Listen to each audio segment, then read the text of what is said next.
বাংলা সমাজ ও সাংস্কৃতিক পরিচয়, বাংলা সাহিত্যের ইতিহাস, আধুনিক যুগ এই বিষয় থেকে 2 নম্বরের কিছু গুরুত্বপূর্ণ প্রশ্নের উত্তর করে দেওয়া হয়েছে আজকের ভিডিওতে। সম্পূর্ণ ভিডিওটি দেখুন এবং CCBG01-এর কিছু গুরুত্বপূর্ণ প্রশ্নের উত্তর জেনে নিন। প্রথম প্রশ্ন, কোন সময়কে অন্ধকার যুগ বা অনুর্বর পর্ব বলা হয়? উত্তর, ত্রয়োদশ শতাব্দীর প্রথম দিকে তুর্কি আক্রমণ ও পরবর্তীতে মুসলমান শাসনের অত্যাচারে সারা দেশে বিপর্যয়ের কালো মেঘ ঘনিয়ে আসে। সেই সময়ে মানুষের জীবন প্রাণ হয় বিপন্ন, সাহিত্য সংস্কৃতির ধারা সম্পূর্ণরূপে অবলুপ্ত না হলেও ক্ষীণ ধারায় চলতে থাকে। অনেকেই তুর্কি আক্রমণোত্তর এই প্রাক চৈতন্য যুগকে অন্ধকার যুগ বা অনুর্বর পর্ব বলে।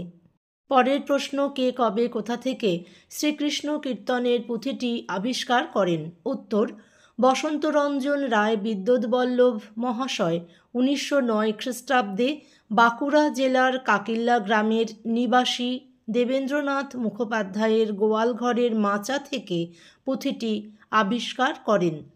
পরের প্রশ্ন, শ্রীকৃষ্ণ কীর্তনের পুঁথিটি কবে কার সম্পাদনায় কোথা থেকে প্রকাশিত হয়? গ্রন্থটিতে কয়টি খণ্ড আছে, কি কি? উত্তর, 1916 খ্রিস্টাব্দে বসন্তরঞ্জন রায়ের সম্পাদনায় বঙ্গীয় সাহিত্য পরিষদ থেকে শ্রীকৃষ্ণ কীর্তনের পুঁথিটি প্রকাশিত হয়। গ্রন্থটিতে 13টি খণ্ড রয়েছে।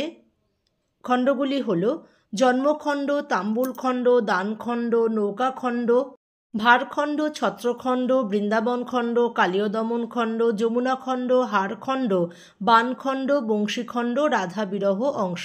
মনে রাখবেন, শ্রীকৃষ্ণ কীর্তনের শেষ অংশটি অর্থাৎ রাধা বিরহের সাথে অংশ যুক্ত হয়, খণ্ড কথাটা যুক্ত হয় না। পরের প্রশ্ন, সদুক্তি কর্ণামৃত ও সুভাষিত রত্নকোষ বা কবীন্দ্র বচন সমুচ্চয় গ্রন্থের পরিচয় দিন। উত্তর, সদুক্তি কর্ণামৃত। তুর্কি আক্রমণের অব্যবহিত পরে যে কোষ বাক্যের সংকলন কার্য সমাপ্ত হয়েছিল সেটি হল শ্রীধর দাসের সদুক্তি কর্ণামৃত। এই গ্রন্থে সংকলিত মোট কবির সংখ্যা 485। যে সব কবিদের নাম অজ্ঞাত তাদের ক্ষেত্রে কস্যচিৎ বলে নির্দেশ করা হয়েছে। গ্রন্থে যদিও স্পষ্টাকারে কবিদের জাতি নির্দেশ করা হয়নি, তবুও লেখকদের নাম, গাঁই ইত্যাদি বিবেচনা করে বাঙালি বলে শনাক্ত করা যায়। পরের প্রশ্ন, সুভাষিত রত্নকোষ বা কবীন্দ্র বচন সমুচ্চয়। বঙ্গদেশে ত্রয়োদশ শতকের পূর্বে সংকলিত সংস্কৃতে লেখা শ্লোক বা ছোট কবিতার সংকলন গ্রন্থটি হল সুভাষিত রত্নকোষ। খণ্ডিত পুঁথিটিতে নামপত্র পাওয়া যায়নি। F.W. থমাস গ্রন্থটিকে কবীন্দ্র বচন সমুচ্চয় নাম দিয়ে 1912 সালে এশিয়াটিক সোসাইটি থেকে প্রকাশ করেন। পরে একটি সম্পূর্ণ পুঁথি পাওয়া যায়, সেখানে সংকলনটির নাম পাওয়া যায় সুভাষিত রত্নকোষ। দ্বিতীয় গ্রন্থটিতে সংকলয়িতার নাম হিসেবে বিদ্যাকর নামটি পাওয়া যায়। পরের প্রশ্ন, কৃত্তিবাসী রামায়ণের অর্থাৎ শ্রীরাম পাঁচালীর কোন কোন অংশে কৃত্তিবাসের মৌলিকতার পরিচয় পাওয়া যায়? শ্রীরাম পাঁচালীর যে অংশগুলিতে কৃত্তিবাসের মৌলিকতার পরিচয় পাওয়া যায় সেগুলি হল দশরথের রাজ্যে শনির দৃষ্টি, গণেশের জন্ম, কৈকেয়ীর বরলাভ, গুহকের সঙ্গে বন্ধুত্ব, বীরবাহুর যুদ্ধ, দেবীর অকাল বোধন ইত্যাদি অংশ। আবার বাল্মীকি রামায়ণের কার্তিকের জন্ম, বিশ্বামিত্রের কথা প্রভৃতি তিনি তার অনূদিত রামায়ণে পরিত্যাগ করেছেন। পরের প্রশ্ন, দীনেশচন্দ্র সেনের মতে মহাভারতের আদি অনুবাদক কে? উত্তর, সঞ্জয়। পরের প্রশ্ন, গুণ নাই অধম্যই নাহি কোনো জ্ঞান, গৌরেশ্বর দিলা নাম গুণরাজ খান। কে কাকে গুণরাজ খান উপাধি দিয়েছিলেন তার অনুদিত কাব্যের নাম লিখুন। উত্তর, গৌরেশ্বর মালাধর বসুকে গুণরাজ খান উপাধি দিয়েছিলেন। মালাধর বসুর অনুদিত কাব্যের নাম শ্রীকৃষ্ণ বিজয়। কাব্যটি গোবিন্দ বিজয় বা গোবিন্দ মঙ্গল নামেও পরিচিত। ভিডিওটিকে স্কিপ করে দেখলে প্রশ্নের উত্তরগুলি বুঝতে অসুবিধা হতে পারে, তাই সব প্রশ্নের উত্তর সঠিকভাবে জানার জন্য সঠিকভাবে ভিডিওটিকে দেখুন এবং শুনুন। পরের প্রশ্ন, মালাধর বসু কোন গ্রন্থের অনুবাদ করেন? গ্রন্থটির রচনাকাল, নির্দেশক, শ্লোকটি লিখুন। উত্তর, মালাধর বসু ভাগবত এর 10ম ও 11 স্কন্দের অনুবাদ করেন। রচনাকাল জ্ঞাপক, শ্লোকটি হল 1395 শকে গ্রন্থ আরম্ভন, 14 শকে হইল সমাপন। পরের প্রশ্ন, শ্রীকৃষ্ণ বিজয় গ্রন্থের কোন বাক্যটি চৈতন্যদেবকে প্রভাবিত করেছিল? উত্তর, নন্দ নন্দন কৃষ্ণ মোর প্রাণনাথ বাক্যটি। ভিডিওতে 30টি প্রশ্নের উত্তর করে দেওয়া হয়েছে, তাই ভিডিওটিকে স্কিপ না করে সমস্ত প্রশ্নের উত্তর দেখে নিন। হিস্ট্রি অফ বেঙ্গল গ্রন্থটির রচয়িতাকে? উত্তর, স্যার যদুনাথ সরকার। বিদ্যাপতির ভাবশিষ্য বা দ্বিতীয় বিদ্যাপতি কাকে বলা হয়? উত্তর, গোবিন্দ দাসকে দ্বিতীয় বিদ্যাপতি বা বিদ্যাপতির ভাবশিষ্য বলা হয়। 12 নম্বর প্রশ্ন, পদ কি? পদাবলী শব্দটি প্রথম কে ব্যবহার করেন? উত্তর, 2 ছত্রের গান অথবা গানের 2 ছত্রকে পদ বলা হয়। জয়দেব প্রথম পদাবলী শব্দটি ব্যবহার করেন।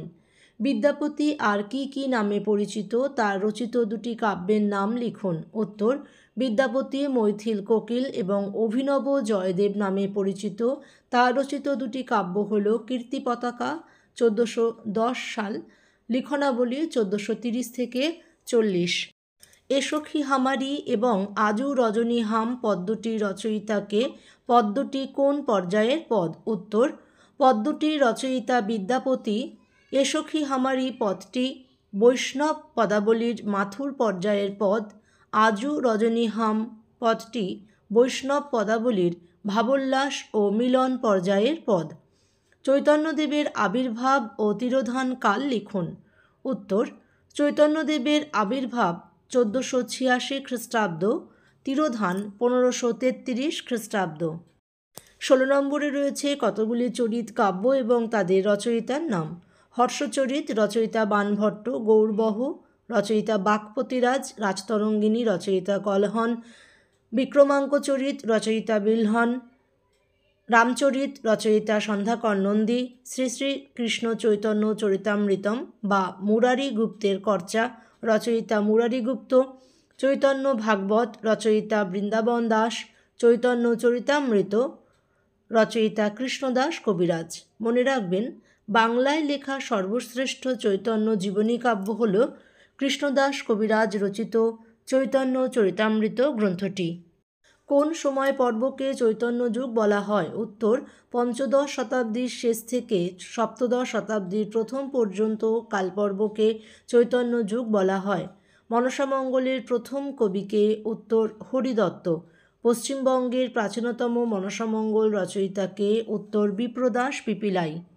পরের প্রশ্ন, ধর্মমঙ্গলের প্রথম কবিকে? তার কাব্যের নাম কি? ধর্মমঙ্গল কাব্যের শ্রেষ্ঠ কবি কে? উত্তর, ধর্মমঙ্গলের প্রথম কবি ময়ূরভট্ট। ময়ূরভট্ট রচিত কাব্যের নাম হাকন্দ পুরাণ। ধর্মমঙ্গল কাব্যের শ্রেষ্ঠ কবি ঘনরাম চক্রবর্তী। কোন কাব্যকে রাঢ়ের জাতীয় কাব্য বলা হয়? উত্তর, ধর্মমঙ্গল কাব্যকে। পরের প্রশ্ন, চৈতন্য চরিতামৃত গ্রন্থের শ্লোক সংখ্যা কত? লীলা এবং পরিচ্ছেদ সংখ্যার উল্লেখ করুন। গ্রন্থটি রচনার প্রধান উদ্দেশ্য কী? উত্তর, ডক্টর বিমান বিহারী মজুমদার দেখিয়েছেন চৈতন্য চরিতামৃত গ্রন্থটিতে সর্বমোট 1011টি শ্লোক উদ্ধৃত হয়েছে। এর মধ্যে 101টি শ্লোক কৃষ্ণদাস কবিরাজের নিজের রচনা। গ্রন্থটি 3টি লীলায় বিন্যস্ত: আদিলীলা, মধ্যলীলা এবং অন্তলীলা। আদিলীলায় রয়েছে 17টি পরিচ্ছেদ। চৈতন্যের জন্মের পর থেকে 23 বছর অর্থাৎ সন্ন্যাস গ্রহণের সংকল্প পর্যন্ত এই অংশের বিস্তার।